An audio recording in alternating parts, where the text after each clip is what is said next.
Hallelujah, praise the lord. ದೇವರ ಪರಿಶುದ್ಧ ನಾಮಕ್ಕೆ ಸ್ತೋತ್ರವಾಗಲಿ. ರಾತ್ರಿ ವೇಳೆಯಲ್ಲಿ ಮತ್ತೊಂದು ಆವರ್ತಿ ನಮ್ಮನ್ನೆಲ್ಲ ತೆಗೆಸಿಕೊಂಡು ಕರ್ತನ ಕರಗಳಲ್ಲಿ ಒಪ್ಪಿಸಿಕೊಟ್ಟು ಒಂದು ವಾಕ್ಯ ಭಾಗವನ್ನು ತೆಗೆದುಕೊಳ್ಳೋಣ. ಅದಕ್ಕಿಂತ ಮುಂಚೆ ಚಿಕ್ಕ ಪ್ರಾರ್ಥನೆ ಮಾಡಿಕೊಳ್ಳೋಣ. ಪ್ರೀತಿ ಸ್ವರೂಪನಾದ ದೇವರೇ, ರಾಜಾದಿರಾಜನೇ ಯೇಸು ಸ್ವಾಮಿ, ನಿಮಗೆ ಮಹಿಮೆಯಾಗಲಿ.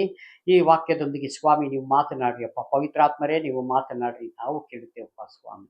ಯೇಸು ಸ್ವಾಮಿ ನಾಮದಲ್ಲಿ ಬೇಡಿಕೊಳ್ಳುತ್ತೇನೆ, ಪರಲೋಕದ ತಂದೆ.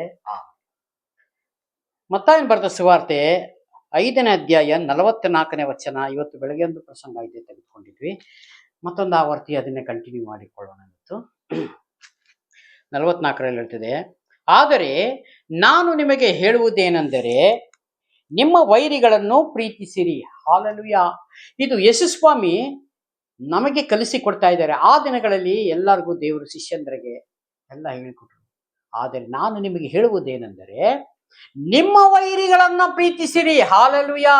ನಾವು ಆಲಯದಲ್ಲಿ ಪ್ರಾರ್ಥನೆ ಮಾಡಿ ವಾಕ್ಯವನ್ನ ಕೇಳಿ ಕಾಣಿಕೆ ದಶಮಗ ಎಲ್ಲ ಕೊಟ್ಟು ನಾವು ಆಲಯದಲ್ಲಿ ಹಿಂದಿರುಗಿ ನಾವು ಬರ್ತೇವೆ.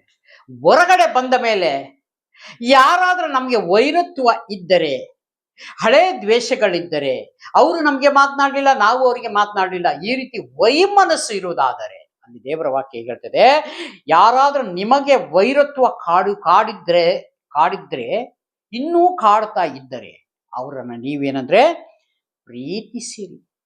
ನಿಮ್ಮ ವೈರಿಗಳನ್ನ ಪ್ರೀತಿಸಿರಿ. ಹಾಲೆಲೂಯಾ. ಯಾಕೆ ವೈರಿಗಳನ್ನ ಪ್ರೀತಿಸಿರಿ? ಇಲ್ಲಿ ಕೆಲವರಿಗೆ ಅದು ತೆಗೆದುಕೊಳ್ಳಕ್ಕಾಗಲ್ಲ.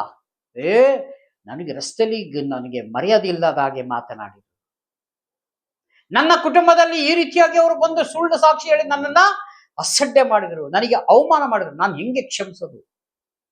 ಕೆಲವೊಂದು ಹೇಳ್ತಾರೆ, ಲೋಕದಲ್ಲಿ ಹೇಳುವಂತರು, ನಾನು ಸತ್ರು ಅವ್ರನ್ನ ಕ್ಷಮಿಸಲ್ಲ. ತಪ್ಪು.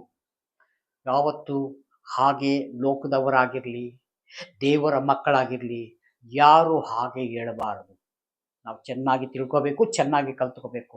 ಯಾಕೆ ಇಲ್ಲಿ ಹೇಳ್ತದೆ ಅಂದ್ರೆ, ಇಲ್ಲಿ ಕೆಳಗಡೆ ದೇವರು ಹೇಳ್ತಾರೆ, ನಿಮ್ಮ ವೈರಿಗಳನ್ನು ಪ್ರೀತಿಸಿರಿ, ನಿಮ್ಮನ್ನು ಹಿಂಸೆ ಪಡಿಸುವವರಿಗೋಸ್ಕರ ದೇವರನ್ನು ಪ್ರಾರ್ಥಿಸಿರಿ. ಯಾರು ನಿಮ್ಗೆ ತೊಂದರೆ ಹಿಂಸೆಗಳನ್ನ ಕೊಡ್ತಾರೋ, ನಿಮಗೆ ನಿಮಗೆ ಮನೆಯಲ್ಲಾಗಿರ್ಲಿ, ನಿಮ್ಮ ಬೀದಿಗಳಲ್ಲಾಗಿರ್ಲಿ, ನಿಮ್ಮ ಊರಲ್ಲಾಗಿರ್ಲಿ, ಯಾರಾದ್ರೂ ಒಂದು ಹಿಂಸೆ ಪಡಿಸುವಂತ ಮಾತುಗಳಾಗಿರ್ಲಿ, ಬೇರೆ ನಿಮಗೆ ವಿರೋಧವಾದ ಮಾತುಗಳು ಯಾವ್ದಾರು ಆಡುವುದಾದ್ರೆ ನಿಮಗೆ ಇರಿಟೇಷನ್ ಆಗುತ್ತೆ, ತೊಂದರೆ ಆಗುತ್ತೆ. ಅಲ್ಲಿ ಏನ್ ಹೇಳ್ತಾರೆ, ಅವರಿಗೋಸ್ಕರ ದೇವರನ್ನು ಪ್ರಾರ್ಥಿಸಿರಿ. ಅವ್ರು ಹಿಂಸೆ ಪಡಿಸ್ತಾ ಇದಾರೆ ಅಂತ ನಾವು ಅವರಿಗೆ ಬೈಯುವುದಲ್ಲ. ಅವಾಗ ಏನಾಗುತ್ತೆ, ದೇವರನ್ನ ಬಿಟ್ಟು ನಾವು ಲೋಕಕ್ಕೆ ಬಂದು ಬಿಡ್ತೇವೆ. ಹಾಲೆಲೂಯಾ. ಹಾಗೆ ದೇವರು ನಮಗಿಲ್ಲಿ ಕಲಿಸಿಕೊಟ್ಟಿಲ್ಲ. ಪ್ರಿಯನಾದ ದೇವರ ಮಕ್ಕಳೇ, ಇಲ್ಲಿ ಏನ್ ಹೇಳ್ತಾರೆ, ನಿಮ್ಮನ್ನು ಹಿಂಸೆ ಪಡಿಸುವವರಿಗೋಸ್ಕರ ದೇವರನ್ನು ಪ್ರಾರ್ಥಿಸಿರಿ.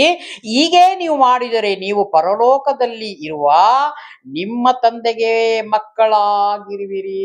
ಹಾಲೆಲೂಯಾ. ನೋಡ್ರಿ, ಮೇಲ್ಗಡೆಯಿಂದ ದೇವರು ಏನ್ ಹೇಳಿದ್ದಾರೆ, ಕ್ಷಮಿಸ್ರಿ, ನೀವು ಸಹಿಸಿಕೊಳ್ಳ್ರಿ, ಹಿಂಸೆಯನ್ನ ತಾಳಿಕೊಳ್ಳ್ರಿ. ನೀವು ಈ ರೀತಿ ಸಮಸ್ಯೆಗಳು ಬಂದಾಗ ನೀವು ದೇವರಲ್ಲಿ ಪ್ರಾರ್ಥನೆ ಮಾಡ್ರಿ. ಹಾಲೆಲೂಯಾ. ಇಲ್ಲಿ ನಾವು ಪ್ರಾರ್ಥನೆಯನ್ನ ಸೈಡ್ಗೆ ಇಟ್ಬಿಟ್ಟು ನಾವು ಹೋಗಿ ಜಗಳ ಆಡ್ತೇವೆ. ಹೆಂಗೆ ಹೇಳ್ದೆ ನೀನು, ನಮ್ಮನ್ನ ಯಾಕೆ ಈ ತರ ಹೇಳಿದೆ ಅಂತ ಹೇಳಿ ಅವ್ರು ಒಂದು ಹೇಳಿದ್ರೆ ನಾವು ಇನ್ನೊಂದು ಹೇಳೋದು. ಅವಾಗ ದೇವರಿಗೆ ಮಕ್ಕಳಾಗಿ ಅಧಿಕಾರ ಕಳ್ಕೊಂಡ್ಬಿಡ್ತೀವಿ. ಪ್ರಿಯನಾದ ದೇವರ ಮಕ್ಕಳೇ, ಹಾಗೆ ಮಾಡಬಾರ್ದು ನಾವು. ಅದಕ್ಕೆ ಇಲ್ಲಿ ದೇವರು ಎಲ್ಲ ವಾಕ್ಯದ ಮುಖಾಂತರ ನಮಗೆ ಇಲ್ಲಿ ಟೀಚಿಂಗ್ ಮಾಡ್ತಾ ಇದ್ದಾರೆ, ಪಾಠ ಹೇಳಿಕೊಡ್ತಾ ಇದ್ದಾರೆ. ಹಾಲೆಲೂಯಾ. ಇದೆಲ್ಲ ಯಾಕೆ ನಾವು ಕಲಿಬೇಕಾಗಿದೆ ಅಂದ್ರೆ, ನಾವು ಒಂದು ಕಾಣದೇ ಇರುವ ಒಂದು ಲೋಕವನ್ನ ಸೇರ್ಬೇಕಾಗಿದೆ. ಪರಲೋಕ ರಾಜ್ಯದಲ್ಲಿ ನಾವು ಸೇರ್ಬೇಕು ಅಂದ್ರೆ ಇವೆಲ್ಲವನ್ನು ನಾವು ಅನುಸರಣೆ ಮಾಡ್ಬೇಕು ಈ ಭೂಮಿ ಮೇಲೆ. ಸುಮ್ಮನೆ ಸಿಗುವುದಿಲ್ಲ ಪರಲೋಕ ರಾಜ್ಯ. ಯಾವನಿಗಾದ್ರೆ ಮನಸ್ಸಿದ್ದರೆ, ಯಾರ ಮೇಲೆ? ದೇವರ ಮೇಲೆ ಮನಸ್ಸಿದ್ದರೆ ತನ್ನ ಶಿಲ್ಬೆಯನ್ನು ಹೊತ್ತುಕೊಂಡು ದಿನಾಲು ನನ್ನ ಹಿಂದೆ ಬರಲಿ. ಅರ್ಥ ಏನು? ಮರದ ಶಿಲ್ಬೆಗಳು ಮಾಡಿಕೊಂಡು ಎತ್ಕೊಂಡು ಹೋಗೋದಲ್ಲ. ಇವೆಲ್ಲ ಭೂಮಿ ಮೇಲೆ ಸಹಿಸಿಕೊಂಡು ವಾಕ್ಯವನ್ನು ಹಿಡಿದುಕೊಂಡು ನಾವು ಪರಲೋಕ ದರ್ಶನವಾಗಿ ಜೀವಿಸಬೇಕು. ಈ ಭೂಮಿ ಮೇಲೆ ದರ್ಶನವನ್ನ ಇಟ್ಟುಕೊಂಡು, ದೇವ್ರೆ ಇವ್ರು ಯಾರ್ಯಾರು ಏನೇನು ಹೇಳ್ತಾರೆ ಸ್ವಾಮಿ, ಹೇಳಿ ದೇವ್ರೆ, ತೊಂದರೆ ಇಲ್ಲ. ನಾನು ಯಾರು ಎಂಬುದಾಗಿ ಸ್ವಾಮಿ ನಿಮಗೆ ಗೊತ್ತು ದೇವ್ರೆ. ಈ ಮನುಷ್ಯನಿಗೆ ನಾನು ಯಾಕೆ ಭಯ ಪಡಬೇಕು? ಹಾಲೆಲೂಯಾ. ನಾನು ಈ ಮನುಷ್ಯನಿಗೆ ದೇಹವನ್ನ ಕೊಂದು ಆತ್ಮವನ್ನ ಕೊಲ್ಲಲಾರದವನಿಗೆ ಯಾಕೆ ನಾನು ಹೆದರಬೇಕು? ಹಾಲೆಲೂಯ. ದೇಹವನ್ನ ಕೊಂದಾಕ್ತಾನೆ. ಹೆಚ್ಚು ಅಂದ್ರೆ ಏನ್ ಮಾಡಬಲ್ಲ ಮನುಷ್ಯ? ದೇಹ ಕೊಂದಾಕ್ತಾನೆ ಅಷ್ಟೇ ಅಲ್ವಾ? ಆತ್ಮ ಕೊಲ್ಲಿಕ್ಕೆ ಅವನ ಕೈಲಿ ಆಗ್ತದ? ಎಂದಿಗೂ ಇಲ್ಲ. ಆತ್ಮವನ್ನು ಕೊಲ್ಲಲಾರದವನಿಗೆ ನೀನು ಕೊಲ್ಲಕ್ಕಾಗದೇ ಇರೋನಿಗೆ ಯಾಕೆ ಭಯ ಪಡ್ತಿ? ಹಾಲೆಲೂಯ. ಅದಕ್ಕೆ ನಾವು ದೇವರ ವಾಕ್ಯವನ್ನು ಬಿಗಿಯಾಗಿ ಹಿಡಿದುಕೊಂಡು ದೇವರು ತೋರಿಸಿದ ಮಾರ್ಗವನ್ನೇ ನಾವು ಹಿಂಬಾಲಿಸಿಕೊಂಡು ನಾವು ಹೋಗ್ಬೇಕಾಗಿದೆ. ಅದಕ್ಕೆ ಇಲ್ಲಿ ಪರಲೋಕದಲ್ಲಿ ತಂದೆಗೆ ಮಕ್ಕಳಾಗಿರುವಿರಿ, ಆತನು ಕೆಟ್ಟವರ ಮೇಲೆಯೋ ಒಳ್ಳೆಯವರ ಮೇಲೆಯೋ ಸೂರ್ಯನು ಮೂಡುವಂತೆ ಮಾಡುತ್ತಾನೆ. ಹಾಲೆಲೂಯ. ನೋಡಿ, ಈ ಭೂಮಿ ಮೇಲೆ ದೇವರಿಗೆ ವಿರೋಧವಾಗಿ ನಡೆಯುವಂತವರು, ಮಾತನಾಡ್ತವರು, ಅವರ ಮೇಲೂ ದೇವರ ವಾಕ್ಯವನ್ನು ಅನುಸರಿಸಿ ನಡೆಯುವಂತ ದೇವರ ಮಕ್ಕಳು ಅನ್ನಿಸಿಕೊಂಡವರು ಎಷ್ಟೋ ಜನಗಳಿದ್ದಾರೆ. ಇವತ್ತು ಆಲಯಕ್ಕೆ ಹೋಗಿ ವಾಕ್ಯವನ್ನ ಕೇಳಿ, ದೇವರೇ ನೀವೇ ನನ್ನ ಸರ್ವಸ್ವ ಸ್ವಾಮಿ, ನಿನ್ನಲ್ಲೇ ನನ್ನ ಸಂತೋಷ, ನಿನ್ನಲ್ಲೇ ನನ್ನ ಸುಖ ಎಂಬುದಾಗಿ ಕೇಳುವಂಥವ್ರು ಎಷ್ಟೋ ಜನ ಇರಬಹುದು. ದೇವರಾದ ಆ ದೇವರ ಮಕ್ಕಳೇ, ಅವರು ಇಲ್ಲಿ ಏನ್ ಹೇಳ್ತಾರೆ? ಒಳ್ಳೆಯವರ ಮೇಲೆಯೂ ಕೆಟ್ಟವರ ಮೇಲೆಯೂ ಆತನು ಸೂರ್ಯನು ಮೂಡುವಂತೆ ಮಾಡುತ್ತಾನೆ. ಯಾರಿಗೂ ಕೊರತೆ ಮಾಡಲಿ. ಎಷ್ಟು ಒಳ್ಳೆಯವರು ದೇವರು. ನಾವಾದ್ರೆ ಏನ್ ಮಾಡ್ತೀವಿ? ಒಳ್ಳೆಯವರಿಗೆ ಒಂದು ಪ್ರೀತಿ, ನಮ್ಮನ್ನ ಹಗೆ ಮಾಡುವಂಥವ್ರು ಅವ್ರಿಗೆ ನಾವು ಪ್ರೀತಿ ತೋರಿಸುವುದಿಲ್ಲ, ಕ್ರೈಸ್ತಲಾಡ್ ಕೊಡುವುದಿಲ್ಲ. ಹಾಲೆಲೂಯ. ಅವ್ರಿಗೋಸ್ಕರ ಹೆಚ್ಚು ಕಮ್ಮಿ ಆದ್ರೆ ಅವ್ರಿಗೋಸ್ಕರ ಪ್ರಾರ್ಥನೆನೂ ಮಾಡುವುದಿಲ್ಲ. ಇದು ಮನುಷ್ಯನ ಗುಣ. ಆದ್ರೆ ದೇವರು ಹೇಳ್ತಾರೆ, ನಿನ್ನ ಪಾಪವೆಲ್ಲ ನಾನು ಕ್ಷಮಿಸಿ ಬಿಟ್ಟಿದ್ದೇನೆ, ಇನ್ನು ಮುಂದೆ ನೀನು ಪಾಪ ಮಾಡಬೇಡ. ಒಂದು ವ್ಯಭಿಚಾರ ಸ್ತ್ರೀಗೆ ಯೇಸು ಸ್ವಾಮಿ ಹೇಳ್ತಾರೆ, ಮೋಶೆ ನೇಮಕ ಮಾಡಿದ ಪ್ರಕಾರವೇ ಈ ಹೆಂಗಸು ವ್ಯಭಿಚಾರಿ ಮಾಡಿದ್ದಾಳೆ, ನಾವು ರೆಡ್ ಹ್ಯಾಂಡ್ ಆಗಿ ಹಿಡಿದಿದ್ದೇವೆ. ಹಾಲೆಲೂಯ. ಆಕೆಗೆ ಕಲ್ಲಲ್ಲಿ ಹೊಡೆದು ಕೊಂದು ಹಾಕಬೇಕು, ಸಾಯಿಸಬೇಕು ಎಂಬುದಾಗಿ ಮೋಶೆ ಗ್ರಂಥದಲ್ಲಿ ಬರೆದಿದೆ. ಅದಕ್ಕೆ ಯೇಸುಸ್ವಾಮಿ ಹತ್ರ ಬಂದು ಕೇಳುತ್ತಾರೆ. ಯೇಸುಸ್ವಾಮಿ ಏನ್ ಹೇಳ್ತಾರೆ? ನಿಮ್ಮಲ್ಲಿ ಯಾರು ಪಾಪಗಳನ್ನ ಮಾಡಲಿಲ್ಲ ಅವರು ಮೊದಲು ಆಕೆ ಮೇಲೆ ಕಲ್ಲು ಹಾಕರಿ. ಈ ಭೂಮಿ ಮೇಲೆ ಪ್ರತಿಯೊಬ್ಬರು ಒಂದಲ್ಲ ಒಂದು ರೀತಿ ಪಾಪ ಮಾಡಿದವರೇ. ಅದಕ್ಕೆ ಯೇಸುಸ್ವಾಮಿ ಮಾತಿನ ಮೇಲೆ ಅವರೆಲ್ಲ ಕಲ್ಲು ಕೆಳಗೆ ಹಾಕಿ ಹೋಗ್ತಾರೆ. ಯೇಸುಸ್ವಾಮಿ ಏನ್ ಹೇಳ್ತಾರೆ? ನೀನು ವ್ಯಭಿಚಾರ ಮಾಡಿದೀಯಾ? ನೀನು ತಪ್ಪು ದಾರಿ ಹಿಡಿದಿದ್ಯಾ?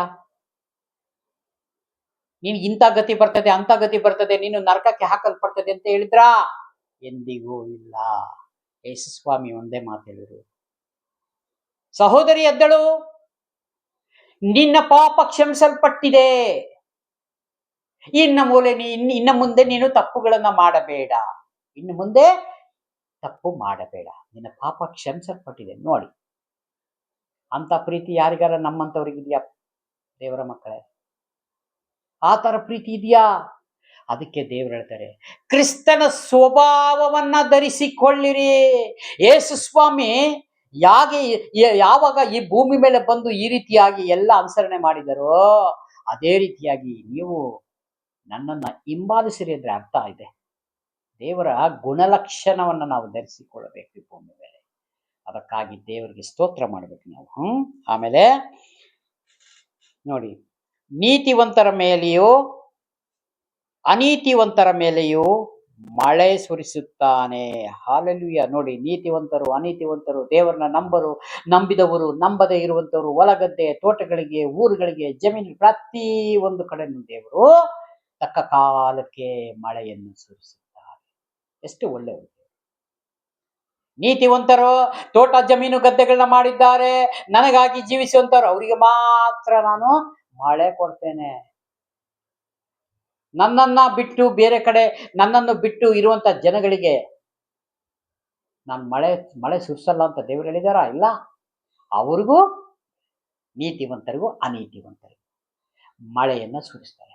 ಯಾಕಂದ್ರೆ ಈ ಭೂಮಿ ಮಾತು ಕೇಳಿಕೊಂಡು, ಈ ಭೂಮಿಯಲ್ಲಿ ಇರೋ ಗುಣಲಕ್ಷಣಗಳನ್ನ ಧರಿಸಿಕೊಂಡು ದೇವನಾಮವನ್ನು ದೂಷಣೆ ಮಾಡುವಂಥವರು, ಅವ್ರಿಗೆ ನಾನು ಮಳೆ ಕೊಡಲ್ಲ ಅಂತ ಹೇಳಿದ ದೇವರು.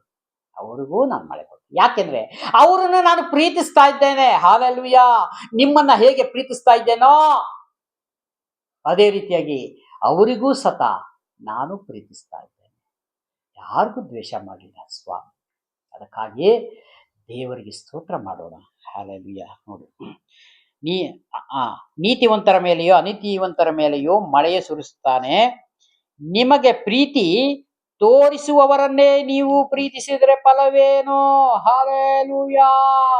ನಿಮಗೆ ಯಾರು ಗೌರವ ಕೊಡ್ತಾರೆ, ನಿಮಗೆ ಯಾರು ಪ್ರೀತಿಸುತ್ತಾರೆ, ನಿಮ್ಗೆ ಯಾರು ಇಷ್ಟಪಡುತ್ತಾರೆ ಅಂತವರಿಗೆ ನೀವು ಪ್ರತಿಯಾಗಿ ಮಾಡಿದರೆ ಏನು ಪ್ರಯೋಜನ ಅಂತ ಸ್ವಾಮಿ ಇಲ್ಲಿ ನಮಗೆ ತೋರಿಸ್ಕೊಡ್ತಾರೆ. ಭ್ರಷ್ಟರು ಸತ ಹಾಗೇ ಮಾಡುವುದಿಲ್ಲವೋ? ಭ್ರಷ್ಟರು, ಅನ್ಯಾಯಗಾರರು, ಮೋಸ ಮಾಡುತ್ತಾರೆ, ಅವರು ಹಾಗೆ ಮಾಡ್ತಾರೆ. ಹಾಲೆಲೂಯಾ. ಅವ್ರಿಗೂ ನಿಮ್ಗೂ ವ್ಯತ್ಯಾಸ ಏನು ತೋರಿಸ್ತಿದ್ದೀರಿ ಇಲ್ಲಿ? ಹಾಲೆಲೂಯಾ. ಹಾಗಾಗಿ ಹಾಗಿರದಂತೆ ನಿಮ್ಮ ಸಹೋದರರಿಗೆ ಮಾತ್ರ ನೀವು ಮರ್ಯಾದೆ ಕೊಟ್ಟರೆ ಏನು ಹೆಚ್ಚು ಮಾಡಿದ ಹಾಗೆ ಆಯಿತು. ಅನ್ಯ ಜನಗಳು ಸಹ ಹಾಗೆ ಮಾಡುವುದಿಲ್ಲವೋ? ಆದದರಿಂದ ಪರಲೋಕದಲ್ಲಿ ಇರುವ ನಿಮ್ಮ ತಂದೆಯು ಯಾವ ದೋಷವೂ ಇಲ್ಲದವನಾಗಿರುವಂತೆ ನೀವು ದೋಷ ಇಲ್ಲದ ಆಗಿರ್ರಿ. ಪರಲೋಕದಲ್ಲಿರುವ ನಿಮ್ಮ ತಂದೆ ಯಾವ ದೋಷ ಇಲ್ಲದವರು ಆಗಿರ್ತಾರೋ ಅದೇ ರೀತಿಯಾಗಿ ನೀವು ಭೂಮಿ ಮೇಲೆ ನೀವು ಇರ್ರಿ. ಅವಾಗ ಪರಲೋಕದಲ್ಲಿರುವ ತಂದೆಗೆ ನೀವು ಮಕ್ಕಳಾಗಿರಿ. ಎಷ್ಟು ಚೆನ್ನಾಗಿದೆ ನೋಡಿ ವಾಕ್ಯ. ದೇವರು ಇದು ನಮಗೆ ವಾಕ್ಯ ಕೊಟ್ಟಿರೋದು ನಮ್ಮ ಒಂದು ಏನಂದ್ರೆ, ನಾವು ನಡೆಯುವ ಮಾರ್ಗವನ್ನ ಚೇಂಜ್ ಮಾಡಿ ಪರಲೋಕ ಮಾರ್ಗವನ್ನ ಹಿಡಿದುಕೊಂಡು ಹೋಗ್ರಿ ಅಂತ ಅರ್ಥ. ಇಷ್ಟು ವರ್ಷ ನೀವು ಹೇಗಿದ್ದೀರೋ ನನಗೆ ಗೊತ್ತಿಲ್ಲ. ಇನ್ನು ಮುಂದೆ ಈ ವಾಕ್ಯವನ್ನ ಕೇಳಿ, ಅಪ್ಪಾ ನನ್ನನ್ನು ಕ್ಷಮಿಸು ದೇವರೇ, ತಂದೆ ನಾನೇನೋ ಸಣ್ಣ ಪುಟ್ಟ ತಪ್ಪುಗಳನ್ನ ಮಾಡಿದ್ದೇನೆ, ಅದನ್ನು ಸರಿಪಡಿಸ್ಕೊಳ್ತೀನಿ ಅಂತ ಇರುವಂಥವರು ಯಾರ ನಮ್ಮ ಮಧ್ಯದಲ್ಲಿದ್ದಾರೋ ಅವ್ರಿಗೂ ಸತ ದೇವರು ಪ್ರೀತಿಸ್ತಾ ಇದ್ದಾರೆ. ವಾಕ್ಯ ಕೊಟ್ಟಿದ್ದಕ್ಕಾಗಿ ಸ್ತೋತ್ರ. ದೇವರ ನಾಮವನ್ನು ಮಹಿಮೆ ಪಡಿಸಿಕೊಂಡು ಚಿಕ್ಕ ಪ್ರಾರ್ಥನೆ ಮಾಡಿಕೊಂಡು ಈ ವಾಕ್ಯ ಭಾಗವನ್ನು ಮುಕ್ತಾಯ ಮಾಡೋಣ. ಪ್ರೀತಿ ಸ್ವರೂಪನಾದ ದೇವರೇ, ರಾಜನೇ, ಲೋಕಕ್ಕೆ ರಕ್ಷಕನು ಬೆಳಕು ಆಗಿರುವ ನಮ್ಮ ದೇವರೇ, ಮಹಿಮೆಯ ಅರಸನು ನೀವು ಸ್ವಾಮಿ. ಕರ್ತನೆ, ವಿಡಿಯೋ ಮುಖಾಂತರ ನೋಡೋ ಪ್ರತಿಯೊಂದು ಕುಟುಂಬಗಳನ್ನ ನೆನೆಸಿ ನಿಮ್ಮ ಕರಗಳಲ್ಲಿ ಒಪ್ಪಿಸಿಕೊಡ್ತಾ ಇದ್ದೀನಿ. ಪ್ರಾರ್ಥನೆ ಕೇಳಿದ್ದಕ್ಕಾಗಿ ಸ್ತೋತ್ರ. ಯೇಸು ಸ್ವಾಮಿ ನಾಮದಲ್ಲಿ ಬೇಡಿಕೊಳ್ಳುತ್ತೇನೆ, ಜೀವವುಳ್ಳ ತಂದೆ. Amen, amen, amen. Praise God. God bless you. ದೇವರೆಲ್ಲರನ್ನೂ ಆಶೀರ್ವದಿಸಲಿ. Amen, amen.